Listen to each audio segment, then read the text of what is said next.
എല്ലാവർക്കും നമസ്കാരം. ടുഡേ ബാങ്കിങ്ങിന്റെ പുതിയൊരു വീഡിയോയിലേക്ക് എല്ലാവർക്കും സ്വാഗതം. ഇന്ന് നമ്മൾ ചർച്ച ചെയ്യാൻ പോകുന്നത് interest subvention and prompt repayment incentive.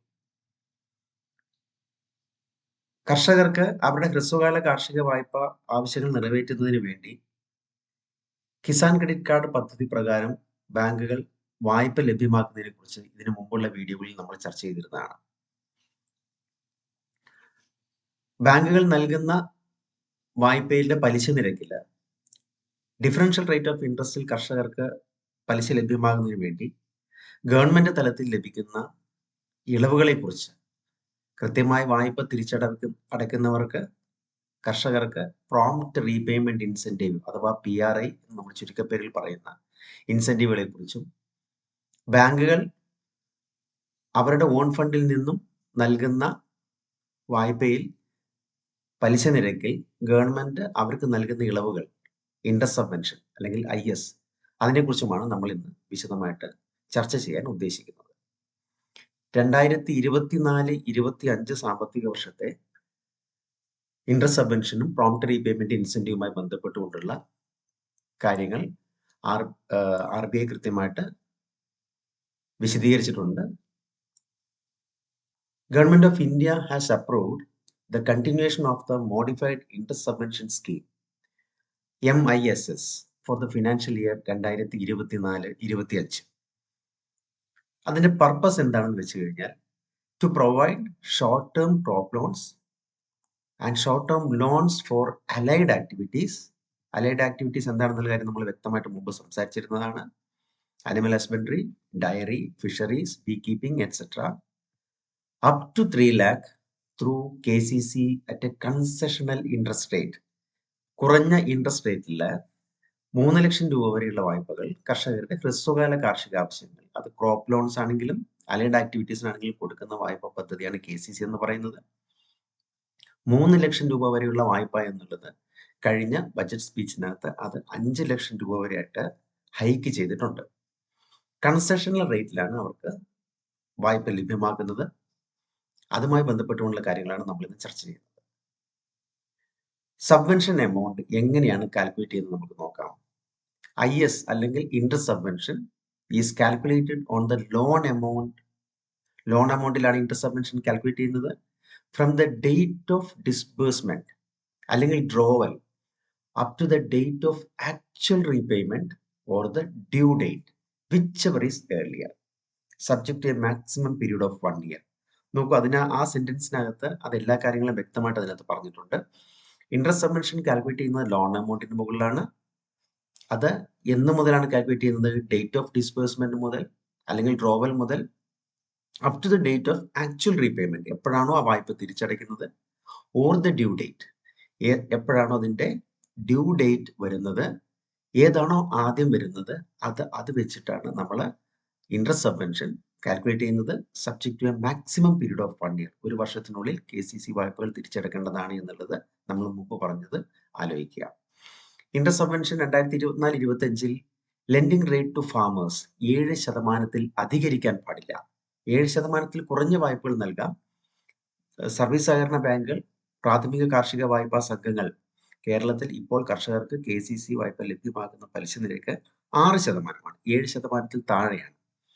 Interest subvention for lending institution, അങ്ങനെ 7% വായ്പ കൊടുക്കുന്നുണ്ട് എങ്കിൽ ആ കൊടുക്കുന്ന ഇൻസ്റ്റിറ്റ്യൂഷന് ഗവൺമെന്റ് ഓഫ് ഇന്ത്യ 1.5% അവർ ഇൻട്രസ്റ്റിനകത്ത് സബ്വെന്റ് ചെയ്യുന്നു. ഇൻട്രസ്റ്റിനകത്ത് അവർക്ക് റിലീഫ് നൽകുന്നു. പ്രോംപ്റ്റ് റീപേയ്മെന്റ് ഇൻസെന്റീവ് എന്ന രീതിയിൽ, അതായത് കൃത്യമായിട്ടുള്ള ഡ്യൂ ഡേറ്റിനകം ആ വായ്പ കർഷകൻ തിരിച്ചടയ്ക്കുകയാണെന്നുണ്ടെങ്കിൽ അദ്ദേഹത്തിന് 3% ഇൻട്രസ്റ്റിൽ സബ്വെൻഷൻ നൽകുന്നു, റിലീഫ് നൽകുന്നു. പ്രോംപ്റ്റ് റീപേയ്മെന്റ് ഇൻസെന്റീവ് എന്ന രീതിയിൽ കർഷകർ കൊടുക്കുന്നതാണ് 3% പലിശ നിരക്ക്. അങ്ങനെയാകുമ്പോൾ 7% പലിശ നിരക്കിൽ കർഷകന് വായ്പ കൊടുക്കുന്നുണ്ടെങ്കിൽ 3% ഗവൺമെന്റ് തിരിച്ചു കൊടുക്കുന്നുണ്ടെങ്കിൽ ഇൻസെന്റീവായി നൽകുന്നുണ്ടെങ്കിൽ ഇഫക്റ്റീവ് ആയിട്ടുള്ള അവരുടെ ഇൻട്രസ്റ്റ് റേറ്റ് 4% മാറുക. 3% per annum will be provided to farmers who repay their loans on time. ഞാൻ നേരത്തെ സൂചിപ്പിച്ചതാണ് പ്രോംപ്റ്റ് റീപേയ്മെന്റ് ഇൻസെന്റീവ് അല്ലെങ്കിൽ PRI എന്ന് നമ്മൾ ചുരുക്കൽ പേരിൽ വിളിക്കുന്നത്. ടൈംലി റീപേയ്മെന്റ് എന്ന് പറഞ്ഞാൽ എന്താണ്? From the date of disbursement up to the actual date of repayment, subject to a maximum of 1 year. ഒരു വർഷത്തിൽ ഒരു ദിവസം പോലും അധികരിക്കരുത്. ഒരു വർഷമാണ് മാക്സിമം റീപേയ്മെന്റ് പീരീഡ് വെച്ചിരിക്കുന്നത്.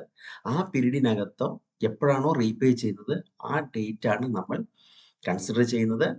അതിനകം അവർ ക്ലോസ് ചെയ്യണം. റീപേയ്മെന്റ് ഡ്യൂ ഡേറ്റിനകം അവർ ക്ലോസ് ചെയ്യുകയാണെന്നുണ്ടെങ്കിൽ പ്രോംപ്റ്റ് റീപേയ്മെന്റ് ഇൻസെന്റീവിന് കർഷകന് അർഹതയുണ്ട്. Effective rate for prompt payers. Prompt റീപേയേഴ്സിന് എന്താണ് സംഭവിക്കുന്നത്? Prompt repayers will get short term crop loans or short term loans for allied activities at 4% per annum. അതെങ്ങനെയാണ് വരുന്നത് എന്നുള്ള കാര്യം നമ്മൾ നേരത്തെ സൂചിപ്പിച്ചു കഴിഞ്ഞു. 7% പലിശ നിരക്കിൽ ബാങ്ക് കൊടുക്കുന്നു. കൃത്യമായിട്ടുള്ള സമയത്ത് അവർ തിരിച്ചടയ്ക്കുകയാണെന്നുണ്ടെങ്കിൽ 3% പലിശ ഗവൺമെന്റ് ഇൻസെന്റീവ് എന്ന രൂപത്തിൽ നൽകുമ്പോൾ ഫലത്തിൽ അവരുടെ ഇൻട്രസ്റ്റ് റേറ്റ് 4% മാറുന്നു. Overall limit for benefits. എന്തൊക്കെയാണ് അതിന്റെ ഓവറോൾ ലിമിറ്റ് എന്ന് നമുക്ക് നോക്കാം. Combined limit, interest subvention and PRI benefits on short-term crop loans and allied activities are available on an overall limit of rupees 3 lakh per annum. നോക്കൂ, interest സബ്വെൻഷനും PRI ആണെങ്കിലും interest subvention ബാങ്കിന് ലഭിക്കുന്ന benefit ആണ്, PRI എന്ന് പറഞ്ഞാൽ കർഷകന് ലഭിക്കുന്ന benefit ആണ്. ഓൺ ഷോർട്ട് ടേം ക്രോപ്പ് ലോൺസും രണ്ടും കൂടി ചേർന്ന് കൊടുത്തു കഴിഞ്ഞാലും അത് വ്യക്തി കൊടുക്കുകയാണെന്നുണ്ടെങ്കിൽ അത് രണ്ടും കൂടി ചേർന്നിട്ടാണെങ്കിലും പരമാവധി 3 ലക്ഷം രൂപ വരെ ഇപ്പോൾ അത് ലഭിക്കുകയുള്ളൂ. ഞാൻ നേരത്തെ പറഞ്ഞതാലോചിക്കുക, കഴിഞ്ഞ ബഡ്ജറ്റ് സ്പീച്ചിനകത്ത് 3 ലക്ഷം എന്നുള്ളത് 5 ലക്ഷം രൂപ വരെ ഹൈക്ക് ചെയ്തിട്ടുണ്ട്. 2024-25 സാമ്പത്തിക വർഷത്തിൽ ഈ പറയുന്ന 3 ലക്ഷം എന്നുള്ള ലിമിറ്റ് വെച്ച് ചെയ്യുന്നതുകൊണ്ടാണ് നമ്മൾ 3 ലക്ഷം എന്നെടുത്തിട്ട് വീഡിയോ നമ്മൾ ചെയ്യുന്നത്. Sub limit for allied activities, ഇത് നമ്മൾ പ്രത്യേകം ശ്രദ്ധിക്കേണ്ടതാണ്. A maximum sub limit of rupees 2 lakh per farmer for animal husbandry activities. നോക്കൂ, കാർഷിക അനുബന്ധ മേഖലയിൽ മൃഗപരിപാലനവുമായി ബന്ധപ്പെട്ടുള്ള വായ്പകളാണ് കർഷകർ എടുത്തിരിക്കുന്നുണ്ടെങ്കിൽ പരമാവധി ഇൻട്രസ്റ്റ് സബ്വെൻഷൻ അർഹതയുള്ള വായ്പാ തുക എന്ന് പറയുന്നത് 2 ലക്ഷം രൂപയാണ്. ഇവിടെ 3 ലക്ഷം രൂപ വരുന്നില്ല. 3 ലക്ഷം രൂപ വരുന്നത് എങ്ങനെയാണ്? അദ്ദേഹം വിളകൾ കൃഷി ചെയ്യുകയാണെന്നുണ്ടെങ്കിൽ അത് 3 ലക്ഷം രൂപയായി മാറുകയും അദ്ദേഹം അനിമൽ ഹസ്ബൻഡറി ആക്ടിവിറ്റീസ് മാത്രം ചെയ്യുകയാണെങ്കിൽ അത് 2 ലക്ഷം രൂപയിലേക്ക് ഒത്തുചുരുങ്ങുകയും ചെയ്യുന്നു. ഇനി അഥവാ അനിമൽ ഹസ്ബൻഡറിയും ക്രോപ്പ് ഹസ്ബൻഡറിയും കൂടി രണ്ടും കൂടി ഒരുമിച്ച് ചെയ്യുകയാണെന്നുണ്ടെങ്കിൽ ഈ 2 ലക്ഷം എന്ന് പറയുന്നത് 3 ലക്ഷം രൂപയിലേക്ക് ലിമിറ്റ് ഫിക്സ് ചെയ്യാവുന്നതാണ്. ഇതിന്റെ പ്രയോറിറ്റി എങ്ങനെയാണ്? The crop loan component takes priority. ഇത് പ്രത്യേകം ശ്രദ്ധിക്കേണ്ടതാണ്. ക്രോപ്പ് ലോൺ കമ്പോണന്റിനകത്ത് കൊടുക്കുന്ന വായ്പാ തുക എത്രയാണോ ആ തുകയ്ക്കാണ് പ്രയോറിറ്റി ഉള്ളത്. അതിനാണ് ആദ്യം സബ്വെൻഷൻ എമൗണ്ടും പ്രോംപ്റ്റ് റീപേയ്മെന്റ് ഇൻസെന്റീവും നമ്മൾ അതിനകത്ത് കാൽക്കുലേറ്റ് ചെയ്യുന്നത്. With the residual amount considered four allied activities. നോക്കൂ, ബാക്കിയുള്ള തുക 3 ലക്ഷം രൂപ പരമാവധി സീലിംഗ് വെച്ചുകൊണ്ട് അതിനകത്ത് ക്രോപ്പ് ഹസ്ബൻഡറിക്കകത്ത് എത്ര രൂപ വരുന്നു എന്ന് കൺസിഡർ ചെയ്തുകൊണ്ട് അത്രയും രൂപയ്ക്ക് നമ്മൾ ഈ പറയുന്ന ISM PRI ഫിക്സ് ചെയ്യും. അതിനുശേഷം ബാക്കി വരുന്ന തുക റെസിഡ്യൂവൽ എമൗണ്ടിന് മാത്രമേ അലൈഡ് ആക്ടിവിറ്റീസിന് പരിഗണിക്കുകയുള്ളൂ, സബ്ജക്ട് ടു ദ ക്യാപ്. ഇപ്പോൾ സബ്ജക്ട് ടു ദ ക്യാപ്പ് 3 ലക്ഷം രൂപയാണ്. Special provisions. നോക്കൂ, നമ്മൾ ഈ പറഞ്ഞ കാര്യങ്ങൾ കൂടാതെ സ്പെഷ്യൽ ആയിട്ടുള്ള ചില കേസുകളിലും നമ്മൾക്ക് ഇൻട്രസ്റ്റ് സബ്വെൻഷനും PRIയും ഗവൺമെന്റ് നൽകുന്നുണ്ട്. അതെന്താണെന്ന് നമുക്ക് നോക്കാം. വെയർ ഹൗസിംഗുമായി ബന്ധപ്പെട്ടുകൊണ്ടാണ് ആദ്യത്തെ കാര്യം വരുന്നത്. വെയർ ഹൗസിംഗുമായി ബന്ധപ്പെട്ടുകൊണ്ട് എന്താണ് കാര്യങ്ങൾ വരുന്നത്? Why we are using warehousing facility. Warehouse facility നമ്മൾ യൂസ് ചെയ്യുന്നത് എന്തിനാന്ന് വെച്ച് കഴിഞ്ഞാൽ ടു ഡിസ്കറേജ് ഡിസ്ട്രസ് സെയിൽ, അല്ലെ? ഒരു ഡിസ്ട്രസ് സെയിലിലേക്ക് അദ്ദേഹത്തിന്റെ ഒരു ഫാർമറിന്റെ വിള കൊണ്ടുപോകരുത് എന്ന ലക്ഷ്യത്തിലാണ് വെയർ ഹൗസിംഗ് ഫെസിലിറ്റി ചെയ്യുന്നത്. കാരണം ധാരാളം ഉൽപ്പന്നങ്ങൾ ഉള്ള സമയത്ത് തീർച്ചയായിട്ടും അതിന്റെ റേറ്റ് മാർക്കറ്റിൽ കുറഞ്ഞിരിക്കും. ആ സമയത്ത് അദ്ദേഹത്തിന് പ്രൊഡക്റ്റിന്റെ സ്കാർസിറ്റി ഉണ്ടാകുന്ന സമയത്ത്, ഉൽപ്പന്നങ്ങളുടെ ഉണ്ടാകുന്ന സമയത്തേക്ക് മാർക്കറ്റ് ചെയ്യുന്നതിന് വേണ്ടിയിട്ട് അദ്ദേഹത്തിന് വെയർ ഹൗസിൽ അത് കീപ്പ് ചെയ്യാം. അതിന് വേണ്ടിയിട്ടാണ് വെയർ ഹൗസിംഗ് ഫെസിലിറ്റി യൂസ് ചെയ്യുന്നത്. അങ്ങനെ യൂസ് ചെയ്യുന്നുണ്ട് എങ്കിൽ small and marginal farmers can avail interest subvention for an additional period of up to 6 months post harvest. 6 മാസം, 6 months of post harvest, harvesting കഴിഞ്ഞതിന് ശേഷം, വിളവെടുപ്പ് കഴിഞ്ഞതിന് ശേഷം 6 മാസം വരെ അഡീഷണൽ പീരീഡ് അദ്ദേഹത്തിന്റെ ഇൻട്രസ്റ്റ് സബ്വെൻഷൻ ക്ലെയിം അദ്ദേഹത്തിന് എടുക്കാവുന്നതാണ്, അപ്ലൈ ചെയ്യാവുന്നതാണ്. അദ്ദേഹം അതിന് എലിജിബിൾ ആവുകയാണ് വെയർ ഹൗസ് റെസിപ്റ്റിൽ നമ്മൾ ചെയ്യുകയാണെന്നുണ്ടെങ്കിൽ. അത് എങ്ങനെയുള്ള കണ്ടീഷനിലാണ് വെയർ ഹൗസിൽ നമ്മൾ യൂസ് ചെയ്യേണ്ടത്? Applies against negotiable warehouse receipt. Negotiable warehouse receipt ഉള്ളതിന് മാത്രമാണ് ഓൺ പ്രൊഡ്യൂസ് സ്റ്റോർഡ് ഇൻ വെയർഹൗസസിലായിരിക്കണം. ആ വെയർഹൗസസ് എങ്ങനെയുള്ളതായിരിക്കണം? Accredited with the warehousing development regulatory authority WDRA എന്ന് പറയുന്ന അതോറിറ്റിയുമായി അക്രഡിറ്റ് ചെയ്തിരിക്കുന്ന വെയർഹൗസിൽ നെഗോഷ്യബിൾ വെയർഹൗസ് റെസിപ്റ്റ് പ്രകാരം സ്റ്റോർ ചെയ്തിരിക്കുന്ന വിളകൾക്ക് ഈ പറയുന്ന 1 വർഷം കൂടാതെ അഡീഷണൽ 6 മാസത്തെ കൂടി ഇൻട്രസ്റ്റ് സബ്വെൻഷനും PRAയും എടുക്കുന്നതിന് വേണ്ടി അർഹതയുണ്ട് എന്നാണ് ഉദ്ദേശിക്കുന്നത്. ഇനി നോക്കൂ, നാച്ചുറൽ കലാമിറ്റീസ് അഫക്റ്റ് ചെയ്തിരിക്കുന്ന കാർഷിക മേഖലയാണെന്നുണ്ടെങ്കിൽ എങ്ങനെയാണ് അവർക്ക് ഇൻട്രസ്റ്റ് സബ്വെൻഷനും PRAയും അർഹതയുണ്ടോ എന്നുള്ളതാണ് ചോദ്യം. അഫക്റ്റഡ് ഫാമേഴ്സ് ആണെന്നുണ്ടെങ്കിൽ the applicable interest subvention rate for that year will be available to banks for the first year on the restructured loan amount. Restructure ചെയ്ത ലോൺ എമൗണ്ട്, കാരണം കലാമിറ്റിയുമായി ബന്ധപ്പെട്ടുകൊണ്ട് ലോൺ റീസ്ട്രക്ചർ ചെയ്യുകയാണെന്നുണ്ടെങ്കിൽ ആദ്യത്തെ 1 വർഷം അവർക്ക് ബാങ്കിന് ഇൻട്രസ്റ്റ് സബ്വെൻഷൻ അർഹതയുണ്ട്. അതിനുശേഷം എന്താണ്, സബ്സിക്വന്റ് ഇയേഴ്സിനകത്ത് normal interest rate from the second year onwards, ഇവിടെ മുതൽ നോർമൽ ഇൻട്രസ്റ്റ് റേറ്റ് ആണ് അപ്ലിക്കബിൾ ആയിട്ട് വരിക. ആദ്യത്തെ 1 വർഷം നാച്ചുറൽ കലാമിറ്റി ഉള്ള സ്ഥലങ്ങളിൽ റീസ്ട്രക്ചർ ചെയ്ത വായ്പകളാണെന്നുണ്ടെങ്കിൽ 1 വർഷം അവർക്ക് ഇൻട്രസ്റ്റ് സബ്വെൻഷന് അർഹതയുണ്ട് എന്നാണ് പറയുന്നത്. പക്ഷെ സബ്സിക്വന്റ് ആയിട്ടുള്ള ഇയേഴ്സിനകത്ത് വർഷങ്ങളിൽ സാധാരണ ഇൻട്രസ്റ്റ് റേറ്റ് അതിനകത്ത് അപ്ലിക്കബിൾ ആയിട്ട് വരും.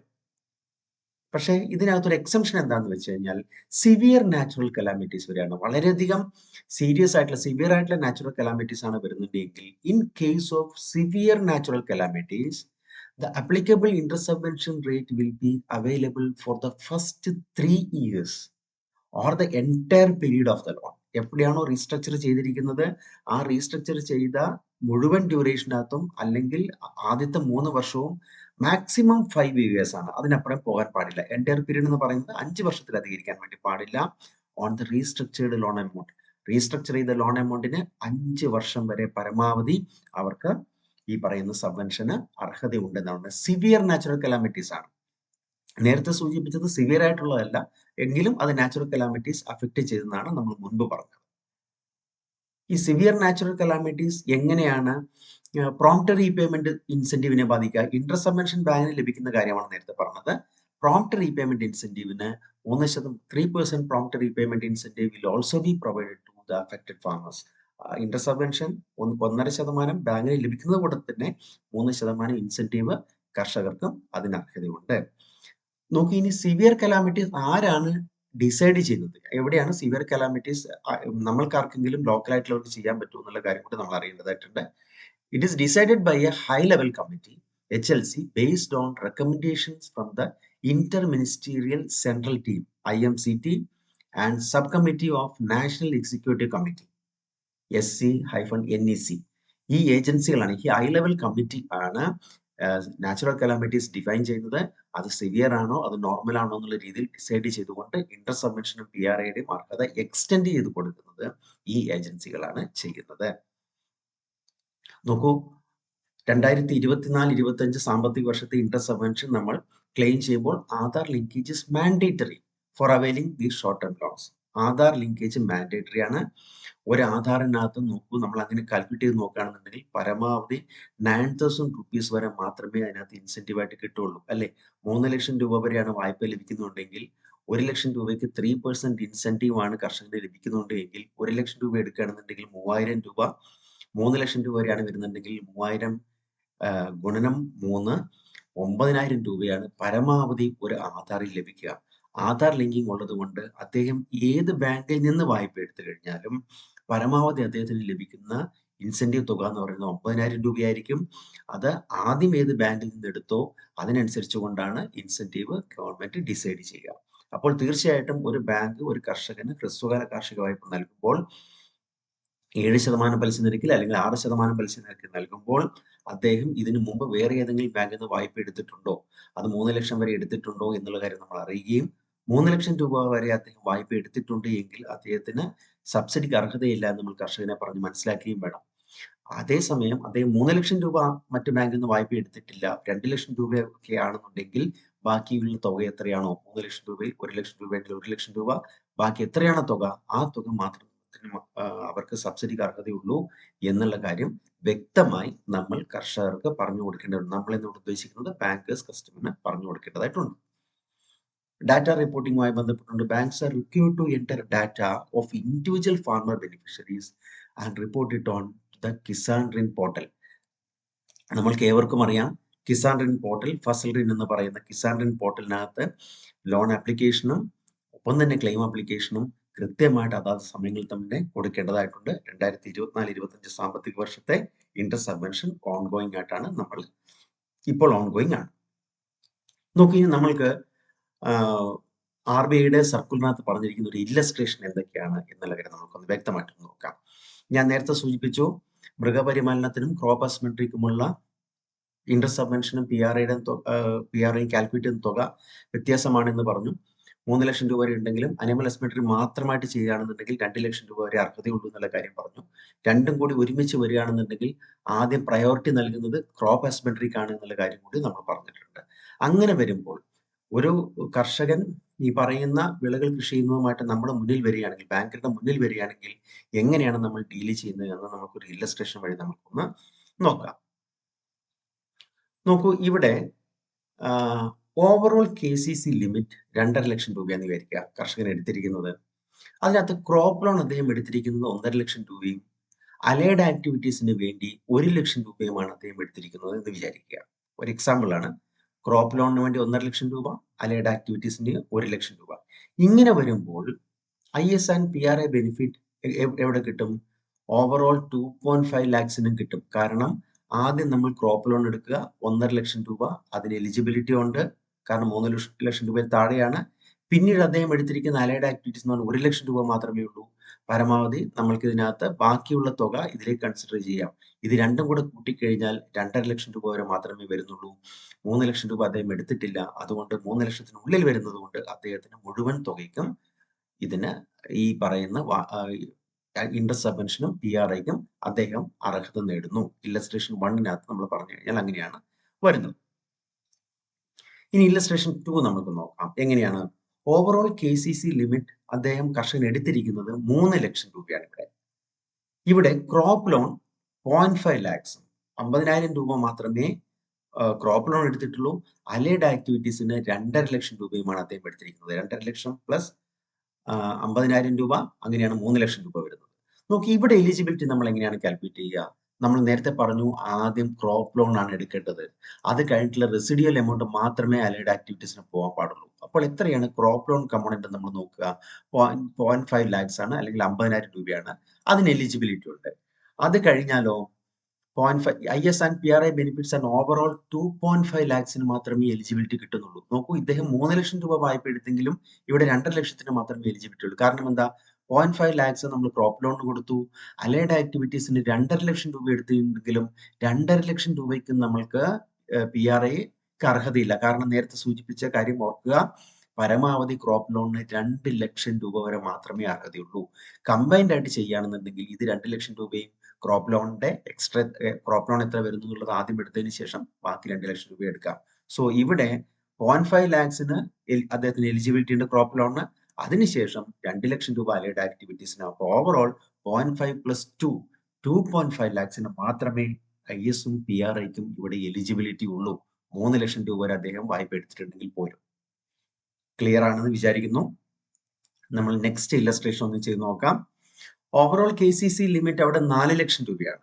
അങ്ങനെ വരുമ്പോൾ തന്നെ നമുക്കറിയാം 3 ലക്ഷം രൂപ വരെ മാത്രമേ അവർക്ക് എലിജിബിലിറ്റി ഉള്ളൂ നമുക്കറിയാം. അവിടെ എങ്ങനെയാണ് വരുന്നത്? ക്രോപ്പ് ലോൺ 1,75,000 രൂപ, 1.75 ലാക്സ് ക്രോപ്പ് ലോൺ എടുത്തു. അലൈഡ് ആക്ടിവിറ്റീസിന് 2.25 ലാക്സ് എടുത്തു. നമ്മൾ ഇതെങ്ങനെ കാൽക്കുലേറ്റ് ചെയ്യും? ക്രോപ്പ് ലോണിന്റെ 1.75 ലാക്സ് നോർമലി അദ്ദേഹം എലിജിബിൾ ആണ്, അല്ലേ? ആ എലിജിബിലിറ്റി നമുക്ക് അവിടെ നോക്കാം.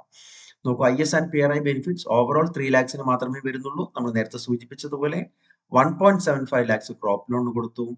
ബാക്കി നോക്കൂ, 2.25 ഇവിടെ അലൈഡ് ആക്ടിവിറ്റീസ് അദ്ദേഹം വായ്പ എടുത്തിട്ടുണ്ടെങ്കിലും 3 ലക്ഷത്തിനകത്ത് പരമാവധി പറഞ്ഞു കഴിഞ്ഞാൽ 1.75 ക്രോപ്പ് ഹസ്ബൻഡറി കഴിഞ്ഞാൽ ബാക്കി വരുന്നത് 1.25 ലാക്സ് മാത്രമേ ഉള്ളൂ.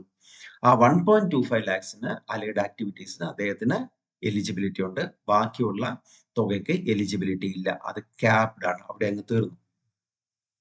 ഇതാണ് ഇല്ലസ്ട്രേഷൻ 3. കൃത്യമായിട്ട് മനസ്സിലായെന്ന് വിചാരിക്കുന്നു. ക്രോപ്പ് ലോൺ 1.7 ലാക്സിന് എലിജിബിലിറ്റി ഉണ്ട്. അത് കഴിഞ്ഞിട്ടുള്ള തുക 3 ലക്ഷത്തേക്ക് വരുന്നത് 1.25 ലാക്സേ ഉള്ളൂ. അദ്ദേഹം അലൈഡ് ആക്ടിവിറ്റീസിന് 2.5 ലക്ഷം രൂപ എടുത്തിട്ടുണ്ടെങ്കിലും 1.25 ലാക്സിന് മാത്രമേ അവിടെ എലിജിബിലിറ്റി വരുന്നുള്ളൂ എന്നർത്ഥം. അടുത്ത ഇല്ലസ്ട്രേഷൻ നമ്മൾ നോക്കുകയാണെങ്കിലോ, ഓവറോൾ KCC ലിമിറ്റ് 4.5 ലാക്സ് ആണ്. ക്രോപ്പ് ലോൺ 2 ലാക്സ് എടുത്തിട്ടുണ്ട്. Allied activities 2.5 lakhs. നോക്കൂ, 4.5 ലാക്സിന് എലിജിബിലിറ്റി എന്തായാലും കിട്ടില്ല. പരമാവധി 3 ലക്ഷം വരെ കിട്ടുള്ളൂ. ക്രോപ്പ് ലോൺ 2 ലക്ഷം ഉണ്ട്. ഉറപ്പായിട്ടും 2 ലക്ഷം രൂപയ്ക്ക് എലിജിബിലിറ്റി ഉണ്ട്. പിന്നീട് വരുന്ന റിമൈനിങ് എത്രയാണ്? IS and PRI benefits and overall 3 lakhs വരെ കിട്ടുന്നുള്ളൂ. 2 ലക്ഷം രൂപ വരെ ക്രോപ്പ് ലോണിന് കിട്ടും. പിന്നീട് 1 ലക്ഷം രൂപ വരെ അലൈഡ് ആക്ടിവിറ്റീസിന് കൊടുക്കാം. കാരണം 2+1 ഓൾറെഡി 3 ആയി. അതും അവിടെ ക്യാപ്പ് ചെയ്തിട്ടുണ്ട്. ഇത്രയുമാണ് നമ്മൾ ഇല്ലസ്ട്രേഷനുമായിട്ട് ബന്ധപ്പെട്ടുകൊണ്ട് അത് കേസ് പറയുകയാണെങ്കിൽ അടുത്തൊരു ഇല്ലസ്ട്രേഷൻ കൂടി നമുക്ക് നോക്കിയിട്ട് അവസാനിപ്പിക്കാം. Overall KCC limit 4 lakhs rupees ആണ്. ക്രോപ്പ് ലോൺ 3.15 ലാക്സും അലൈഡ് ആക്ടിവിറ്റീസിന് 0.85 ലാക്സുമാണ് വരുന്നുണ്ട് എങ്കിൽ എത്രയാണ് നമുക്ക് അതിനകത്ത് എലിജിബിലിറ്റി എന്നുള്ളതാണ്. നോക്കൂ, ഇവിടെ ക്രോപ്പ് ലോൺ കമ്പോണന്റ് തന്നെ 3 ലക്ഷത്തിന് മുകളിൽ ഓൾറെഡി കവേർഡ് ആണ്, കൊടുത്തു കഴിഞ്ഞിട്ടുണ്ട്. സോ ഇവിടെ തന്നെ 3 ലക്ഷം രൂപ വരെ കിട്ടുള്ളൂ. അലൈഡ് ആക്ടിവിറ്റീസിന് എലിജിബിലിറ്റി ഉണ്ടോ? നമുക്ക് ആൻസർ നോക്കാം. IS and PRI benefits on overall ₹3 lakh for crop loan. Crop loan 3 ലാക്സിന് ഓൾറെഡി കൊടുത്തു കഴിഞ്ഞു. Component only crop loan component മാത്രമേ കിട്ടുള്ളൂ. As it exceeds the overall limit and crop loan takes priority. Crop loan ആണ് priority, അൽവൻസ് metric അല്ല priority. അതുകൊണ്ട് ഇതിന് നമ്മൾ 3 ലാക്സ് വെച്ച് ആദ്യം നമ്മൾ കൊടുക്കുന്നു എന്നുള്ളതാണ് നമ്മൾ ഇതിനകത്ത് പറയുന്നത്. നോക്കൂ, നമ്മുടെ ഇല്ലസ്ട്രേഷനകത്ത് PRIയും ISഉം ഏതൊക്കെ രീതിയിൽ അഡ്മിനിസ്റ്റർ ചെയ്യാമെന്നാണ് നമ്മൾ പറഞ്ഞിരിക്കുന്നത്. ഇവിടെ നമ്മൾ എടുത്തിരിക്കുന്നത് ഓവറോൾ 3 ലാക്സ് ആണ് ക്യാപ്പ് എടുത്തിരിക്കുന്നത്. ഞാൻ നേരത്തെ സൂചിപ്പിച്ചതുപോലെ അത് 5 ലക്ഷമായി ഉയർത്തിയിട്ടുണ്ട് എന്നുള്ള കാര്യം നമുക്ക് ആലോചിക്കുക. 2024-25 ഇൻട്രസ്റ്റ് സബ്വെൻഷനും PRIയും കൊടുക്കുമ്പോൾ നമ്മൾ ഈ ഒരു ഇല്ലസ്ട്രേഷനുമായി ബന്ധപ്പെട്ടുകൊണ്ടാണ് നമ്മൾ ചെയ്യുന്നത്. നോക്കൂ, ഈ വീഡിയോ നിങ്ങൾക്ക് എല്ലാവർക്കും ഇഷ്ടമായി എന്ന് വിചാരിക്കുന്നു. ഇൻട്രസ്റ്റ് സബ്വെൻഷനും PRIയും എങ്ങനെ കാൽക്കുലേറ്റ് ചെയ്യുന്നു എന്നുള്ള കാര്യത്തെക്കുറിച്ചാണ് നമ്മൾ സംസാരിച്ചത്. വീഡിയോ ഇഷ്ടപ്പെട്ടു എങ്കിൽ എല്ലാവരും ലൈക്ക് ചെയ്യുകയും ഷെയർ ചെയ്യുകയും സബ്സ്ക്രൈബ് ചെയ്യുകയും ചെയ്യുക. വീണ്ടും ഒരു പുതിയ വീഡിയോ ആയിട്ട് നമുക്ക് വീണ്ടും കാണാം. എല്ലാവർക്കും നന്ദി, നമസ്കാരം. Thank you.